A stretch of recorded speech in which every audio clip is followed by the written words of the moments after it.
오늘의 중국이 계속 존재하는 우리나라의 통일은 대단히 어렵다. 이렇게 말씀하시고 계십니다. USSR이 어느 날 지구상에서 없어졌습니다. 지금 54개의 소수민족으로 구성된 이 거대한 중국이 역사상 가장 큰 거대한 중국을 이룩한 그 중국을 지금 미국은 유럽 중심 정책에서 동아시아로 옮기고 있습니다.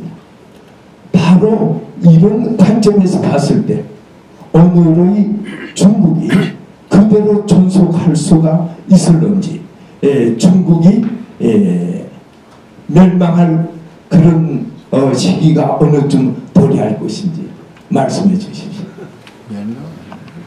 소련 체제는 붕괴했지만 러시아는 남아 있습니다. 그런데 그 러시아 자체도 강대합니다. 그 사람들 시장 경제 연습을 하냐고 조금 쉬고 있습니다. 제가 러시아에 노태우 대통령이 줬던 빚을 김영삼 대통령이 받아오라고 그래가지고 소련을 12번을 갔다 왔어요. 가서 그 여러분들 산불 끌 때 보면 이제 헬리콥터 대교 이거 제가 가서 이제 국장 때 받아왔어요.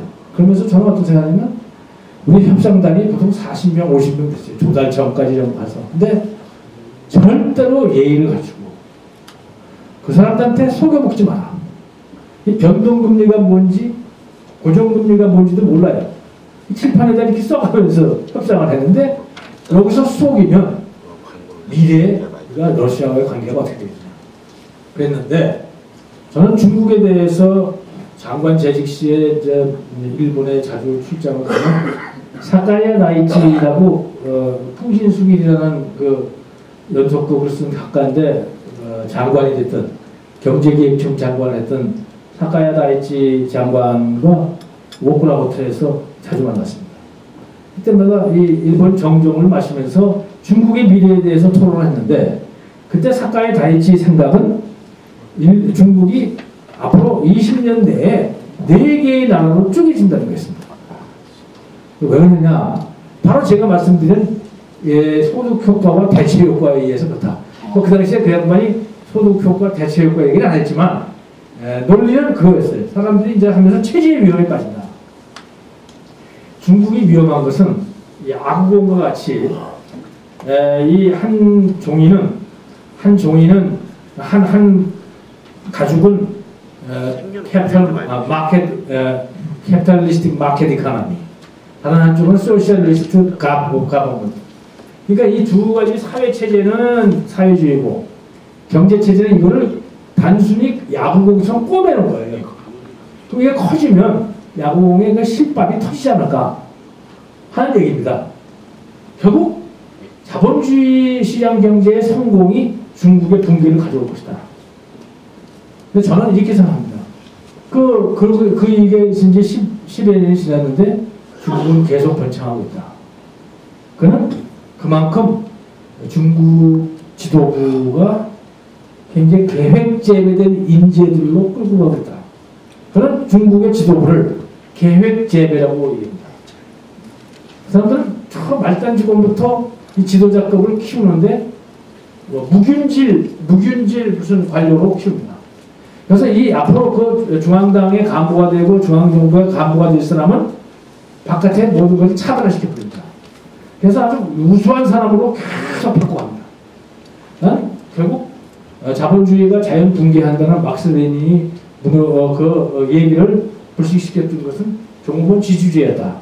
종업원 지주제가 결국 자본주의 붕괴를 막았다 하는데 마찬가지로 중국의 붕괴를 예측했던 많은 사람들이 그렇다면 지도부를 아주 세계 최고의 지도부를 맺는 중국 중앙정부의 간부들의 인텔렉츄얼 파워는 정말 세계 어디 갖다 놔도 안 빠질 만큼.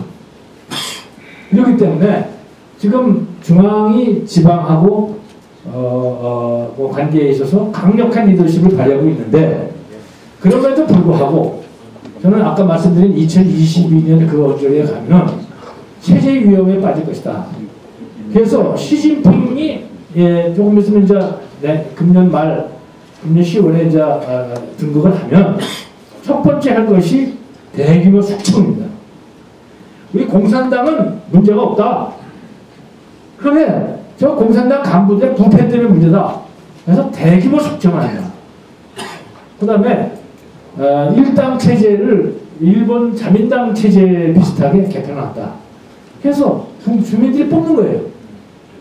인민대표를 주민이 서서히 뽑기 시작하는 거예요. 이제. 그러나 다당제는 해야 한다. 싱가포르이 한참 동안 미관과 일당 독재로 하듯이 이러면서 서서히 풀려나갈 것이다. 그래서 저는 중국이 그렇게 굉장히 분권화의 길을 가긴 가겠지만 그렇게 붕괴돼서 소련처럼 그렇게 가지는 않을 것이다. 그리고 중국 사람들은 굉장히 현실적인 것 같아요.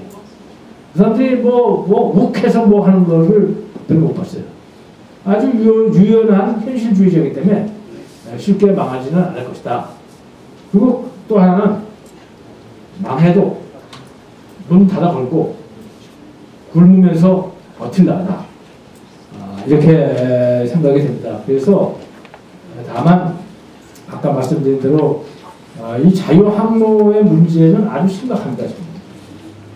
지금 우리 한국의 그 해양세역 또 해외 자원의 수입의 통로였던 말라카 해협에서부터 이게 쭉 이어지는 이 자유항로가 당초에는 이 비치함대하고 일본의 해상 자유대 파워에 눌려가지고 중국이 못하다가 최근에 와서 이 해군력을 중심으로 해서 엄청난 투자를 하고 있는데 이것이 결국은 나쁜 영토 분쟁 등을 일으키면서 상당히 많은 그 자유항로에 대한 위해를 줄 수 있기 때문에 미국이 결국은 미국의 이익이 이 동아시아가 새로운 세계의 경제 축으로 부상이 되는 한 다른 거는 다 이제 철수를 하고 여기 집중하겠다는 뜻인데 그렇다고 해서 모든 항공모함을 여기다가 다 들어올 수도 없는 거고 그래서 내 생각에는 중국하고 우리는 아주 상당히 많은 긴장 관계를 조성할 것 같습니다. 최소한도 조선일보하고 인터뷰할 때도 얘기했지만 중국하고 무슨 우리가 전면전을 한다든지 그럴 가능성은 그런 이익이 서로 간에 없기 때문에 안 하지만 서해 바다에서 무슨 어선 그런 것 때문에 하다가 해군끼리 충돌할 수도 있죠. 국지전 수행 능력은 가져야 된다. 우리가 국방력을 중국이 저게 커지는데 우리가 전면전은 어렵고 그거는 서로 피해 나갈 거지만 국지전이 일어났을 때도 우리가 미국의 도움을 받아가지고 국지전을 친다. 독립국가로서 그건 어려운 것이다. 그래서 우리는 국방력을 투자를 많이 해야 되고 그러면서 중국과 적대하지 않는 것이 국방비 줄이는 길이다. 앞으로. 그래서 북한과의 그 군사적 대립에 대한 그 투자 그 문제는 이제는 약간 좀 올드 패션이고 새로운 그 문제는 그리고 중국의 그 늘어나는 국방력을 어떻게 할 것이냐 이런 문제와 관련해서 미국과의 동맹관계는 계속 공고히 가되 중국과는 적국이 돼서는 안 되고 그래서 바로 밀통적신이다. 우리가 은밀하게 소통해서 신뢰를 쌓아서 그런 분쟁이 안 일어나게 미리미리 해야 된다 하는 게 제 생각입니다. 자, 또